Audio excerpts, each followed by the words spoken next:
নমস্কার, গুরু কৃপাহি কেবলম। আজ আমি আপনাদের চতুর্থভাবে রাহু গ্রহ বসে থাকলে জাতক জাতিকাদের কি ফল হয় সেই সম্পর্কে বিস্তারিত আলোচনা করছি।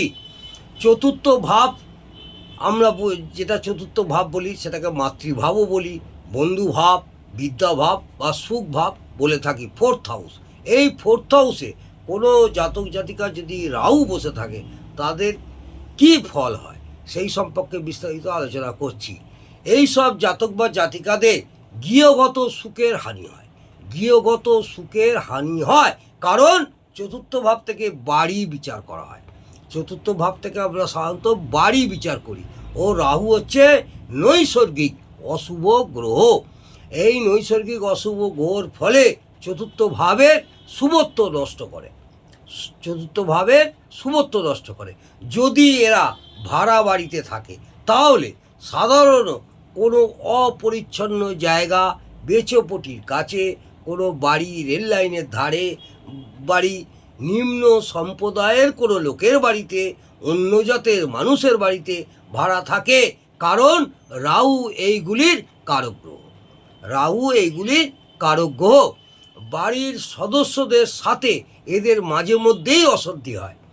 এদের সব সময় বাড়ির সদস্যদের সঙ্গে অশান্তি সৃষ্টি হয়।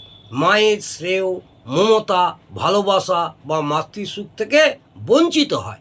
এইসব জাতক জাতিকারা মায়ের শ্রেয়, মমতা, ভালোবাসা বা মাতৃসুখ থেকে বঞ্চিত হয়। এইটা মাথায় রাখবেন। বিভিন্ন কারণবশত মাতৃসুখ কম পায়, কারণ চতুর্থ ভাব থেকে মায়ের বিচার করা হয়। চতুর্থ ভাব থেকে মায়ের বিচার করা হয়। ও রাহু অশুভ গ্রহ। ছাত্রছাত্রীদের জীবনে রাহু পড়াশোনায় ক্ষতি করে।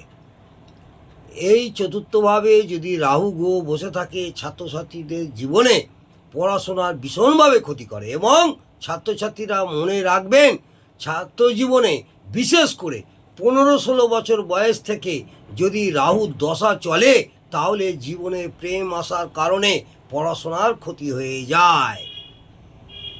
এর সাথে যদি শুক্র সম্পর্ক স্থাপন করে এবং পঞ্চম ভাব, মনে রাখুন, এর সঙ্গে যদি শুক্র সম্পর্ক স্থাপন করে এবং পঞ্চম ভাব সম্পর্ক স্থাপন করে তাহলে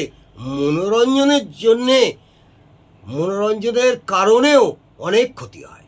মনোরঞ্জন বা আনন্দ প্রমোদের কারণে অনেক ক্ষতি হয়। তেমন অতিরিক্ত পরিমাণে বন্ধুবান্ধবদের সাথে মেলামেশা, টিভি দেখা, ফোন দেখা, সোশ্যাল মিডিয়ায় সমস্ত ব্যস্ত থাকা ইত্যাদির ফলে অনেক সময় পড়াশোনা নষ্ট হয়। তবে রাহুর দশা চললেই যে প্রেম আসার জন্য ক্ষতি হবে তা কিন্তু নয়। উপরিউক্ত জিনিসগুলোকে ভোগ করার মানসিকতা বেড়ে যাবে। তবে রাহু যদি শুভ অবস্থায় থাকে বা বলবান হয় তাহলে ক্ষতির পরিমাণ বা অশুভত্বের পরিমাণ কিছুটা হলেও হ্রাস পাবে। এটা মাথায় রাখবেন। এবং সংসারে শান্তি শৃঙ্খলা বজায় রাখতে চাইলেও পারে না। এই রাহুর সাথে যদি চন্দ্র থাকে, এই রাহু গ্রহের সঙ্গে যদি চন্দ্র থাকে তাহলে মায়ের সম্পর্কে মানসিক উদ্বেগ থাকে এবং মানসিক অস্থিরতা সৃষ্টি হয়, কারণ চন্দ্র হচ্ছে মাতৃকারক গ্রহ। এটা মাথায় রাখবেন, চন্দ্র হচ্ছে মাতৃকারক গ্রহ এবং মনের কারক গ্রহ। রাহু অস্থিরতার কারক গ্রহ। এরা বাড়ি ঘর নানা রকমভাবে সাজাতে ভালোবাসে, অর্থাৎ এক সময় এক রকম রূপ দেওয়ার চেষ্টা করে, কারণ চতুর্থ ভাব হলো বাড়ি ও রাহু বহু রূপতার কারক গ্রহ। এটা মাথায় রাখবেন, কারণ চতুর্থ ভাব হলো বাড়ি ও রাহু বহু রূপতার কারক গ্রহ। রাহু, বৃহস্পতি ও চন্দ্র পরস্পরের সাথে অশুভ অবস্থায় সম্পর্ক স্থাপন করলে বুকে কোনো রোগ, টিউমার বা ক্যান্সার পর্যন্ত হতে পারে। আবার আমি বলছি, বৃহস্পতি ও চন্দ্র পরস্পরের সাথে অশুভ অবস্থায় সম্পর্ক স্থাপন করলে বুকে কোনো রোগ, টিউমার বা ক্যান্সার পর্যন্ত হতে পারে, কারণ রাহু হচ্ছে আমাদের বুকের টিউমার জাতীয় কারক গ্রহ, বৃহস্পতি রোগের বৃদ্ধি ঘটায়, ন্যাচারাল জুডিয়াক অনুযায়ী বুক চতুর্থভাবে পড়ে এবং চন্দ্র তার অধিপতি। বোঝা গেল? এই রাহু চন্দ্রের সাথে অশুভ অবস্থায় থাকলে শ্বাসকষ্ট হয় এবং তাদের অ্যাজমাটিক প্রবলেম থাকে, শ্বাসকষ্টের রোগও হয়, জোরে জোরে শ্বাস নেয়, কারণ চন্দ্র বুকের কারক গ্রহ।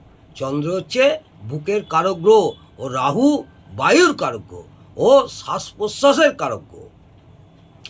ছাত্রছাত্রীরা মাথায় রাখবেন, এই কারণেই রাহু 3টি নক্ষত্র অর্থাৎ 6 নম্বর নক্ষত্র আদ্রা মিথুন রাশিতে, 15 নম্বর নক্ষত্র চিত্রা তুলা রাশিতে,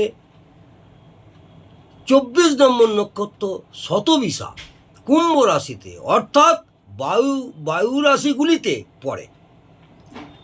রাহু যদি বলবান হয় তাহলে এই জাতক বা জাতিকাদের ভূ সম্পত্তি গাড়ি বাড়ি থাকে, কারণ চতুর্থ ভাব থেকে ভূ সম্পত্তির বিচার করা হয়। তবে অবশ্যই মনে রাখতে হবে চতুর্থ ভাব রাহু যদি খুব ভালো অবস্থায় থাকে, যেমন চতুর্থ ভাবটা যদি রাহুর মিত্রক্ষেত্র হয় বা স্বক্ষেত্র হয় বা মূল ত্রিকোণ ক্ষেত্র হয় বা তুঙ্গক্ষেত্র হয় বা ষোড়শ বর্গে রাহু যদি খুব ভালো বর্গবল পায় বা শুভ গ্রহের দৃষ্টি পায় বা শুভ গ্রহযুক্ত থাকে, তাহলে উপরোক্ত অশুভ ফলগুলি অশুভত্ব কিছুটা হলেও কমবে। এটা মাথায় রাখবে, মনে রাখতে হবে যতটা অশুভত্ব পাবে ততটা অশুভ ফল দেবে, ও যতটা শুভত্ব পাবে ততটাই শুভ ফল দেবে। আজকে আমি এই পর্যন্তই রাহু গ্রহ চতুর্থ ভাবে থাকলে কি ফল হয় জাতক জাতিকাদের সেই সম্পর্কে বিস্তারিত আলোচনা করলাম। আশা করব আপনাদের যদি ভালো লাগে অবশ্যই একটু লাইক করবেন এবং কমেন্টে জানাবেন। নমস্কার, জয় মা তারা, ভালো থাকুন, সুস্থ থাকুন, আনন্দে থাকুন।